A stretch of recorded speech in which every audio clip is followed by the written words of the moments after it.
Finally, to your point of, what Islam also says, there's a very beautiful, by the way, the Quranic Standard for the death penalty. There's only 2 crimes that are mentioned in the Quran for which the death penalty can be given, and that's murder and fasad fil ard. It matches the international human rights standard, right? And for all of those crimes, mercy is allowed. Right. Is actually preferred, right?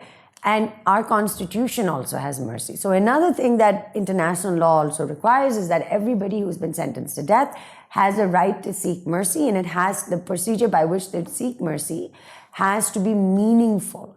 It can't just be a tick box. Right. So it has to meet due process standards, and it has to be a meaningful review. Now, our president, like most countries in the world, does have the power to grant mercy. Our Supreme Court has written just beautiful judgments on the powers and almost unfettered powers of the president to grant mercy. But there's been no instance, except I think one in recent years, in which, maybe 1 or 2, but in recent years only one, in which President Musharraf granted mercy to a British national on death row at the request of Prince Charles.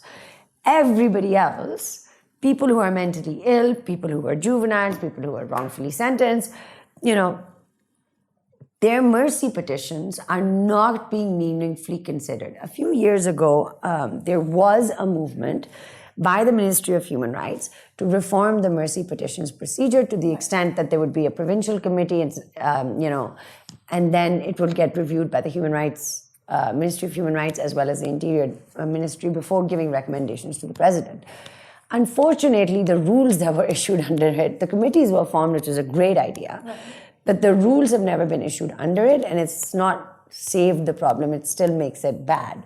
So we're like halfway there, and now the focus has been gone.